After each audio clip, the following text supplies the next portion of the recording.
I stumbled upon this article about the Chrisleys and their basically fraud case, and some of the bombshells that have been coming out from this whole thing, and it's pretty crazy. We're gonna get into it, but it's pretty nuts. One thing's for sure: they are absolutely horrible with money. So let's get right into it. Prosecutors say a co conspirator of Todd Chrisley's once sent a financial statement that showed Chrisley had millions of dollars in a bank account. So, a superseding indictment from February included an email a Chrisley co conspirator sent to a bank, which included a financial statement showing that Chrisley had $4 million in a Merrill Lynch bank account. The statement was allegedly false since Chrisley didn't have an account with Merrill Lynch at that time, and when he did open an account with the financial institution in 2008, he never had more than $17,000 on deposit, the indictment said. As a result of false representations like these, a number of banks issued the conspirators millions of dollars in loans, much of which Todd and Julie Chrisley used for their own personal benefit, the indictment read. And also, the Chrisleys burned through loans to purchase luxury items.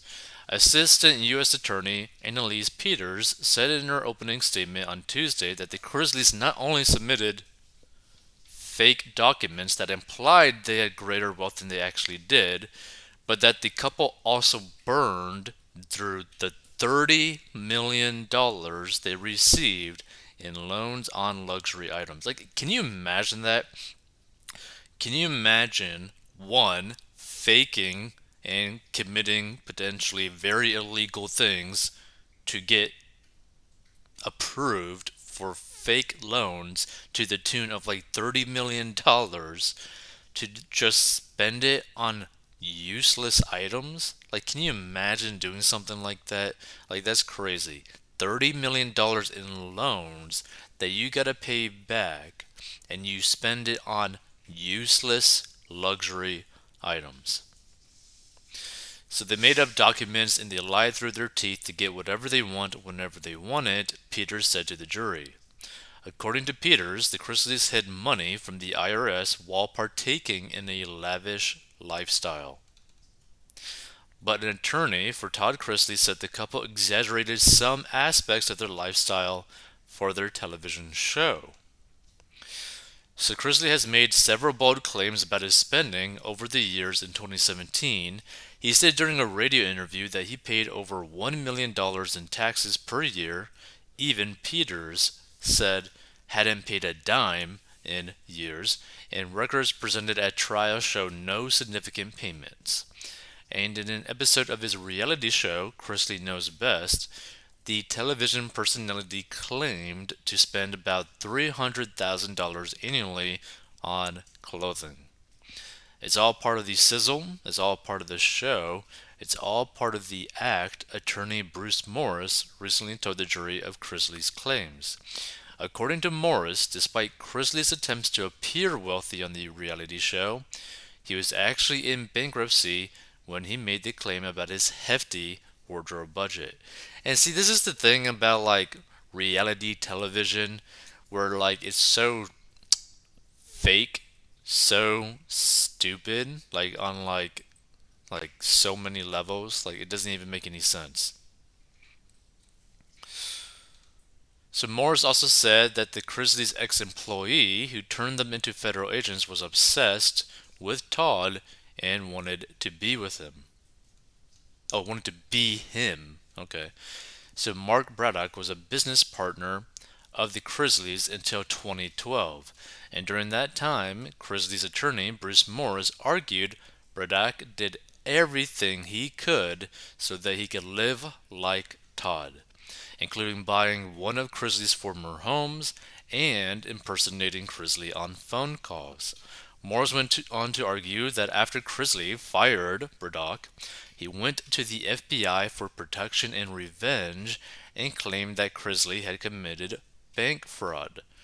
The defense, on the other hand, said that Chrisleys continued to lie through their teeth to get bank loans and avoid taxes even after they'd fired Braddock. So the woman who made the Chrisleys famous was a previous employee who he owed $10,000. So Annie Kate Pons, a producer on Chrisley Knows Best, testified Thursday that she met Todd Chrisley in Los Angeles in 2009. She was a former DC newswoman who moved to LA to work in TV. While trying to break into the business, she met with Todd Chrisley because he had plans to launch a luxury department store, Chrisley & Co., she testified. Pons said she was trying to sell a line of baby clothes to Chrisley. He didn't buy them but offered her a future job as a buyer for the department store.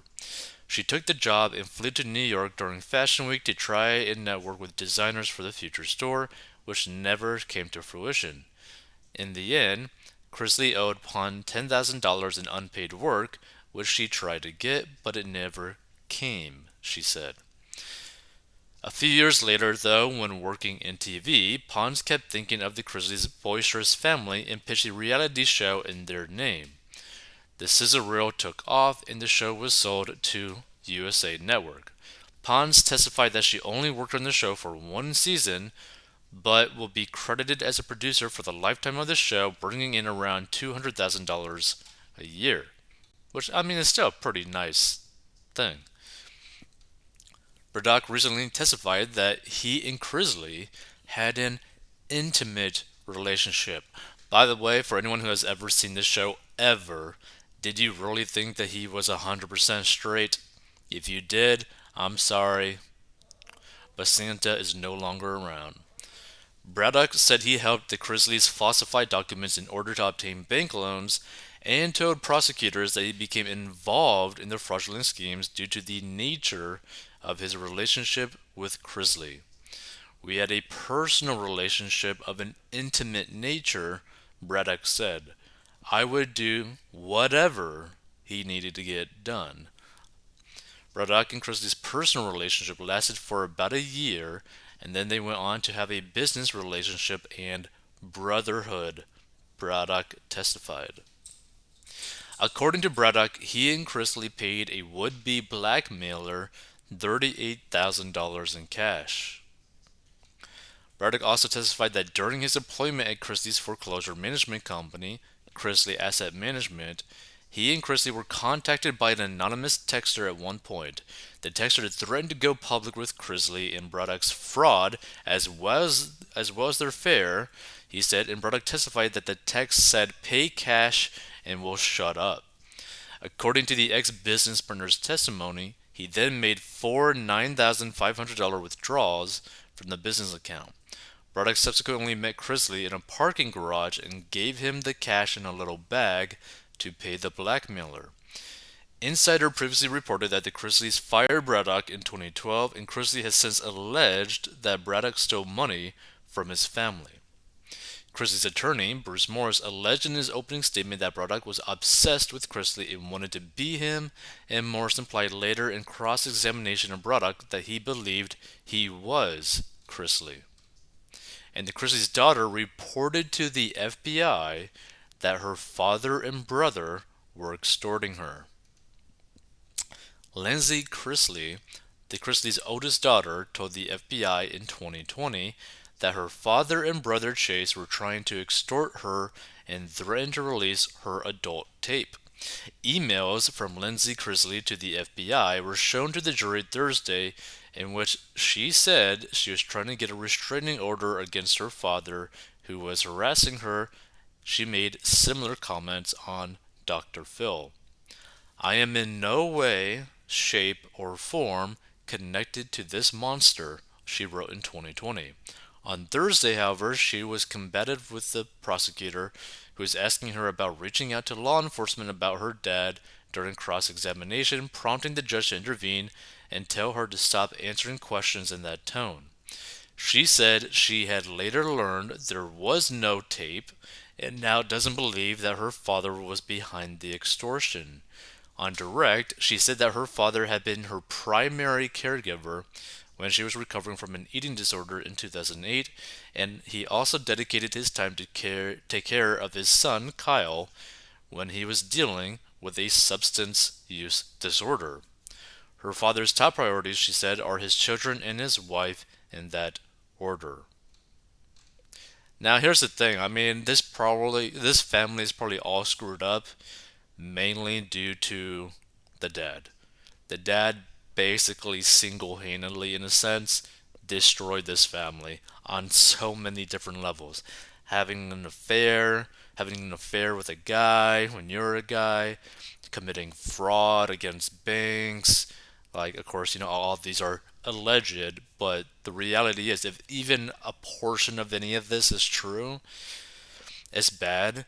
And you could see why his own kids, would go against him in some cases, right? Where they would be like, no, get away from me, you're a monster, blah, blah, blah. So it's pretty crazy. I mean, obviously, they were really bad with money, no matter which way you look at it. And this is the crazy thing, too, because, I mean, this show probably was making a good amount of money. So, what's the point of, lying about how much money you're making for the show when the show itself should have been able to fund a pretty nice lifestyle that you could express on the show where you didn't have to commit fraud, allegedly, to flaunt on the show. And either way, you're flaunting to people who are watching the show who don't really care about you at all. Like, this is like the perfect example of what's wrong with the whole keeping up with the Joneses type of mentality, right? Do things for you and no one else, because you could end up going down a pretty bad path like this. If you want to learn how to get out of debt and manage your money, go to 40inbox.com.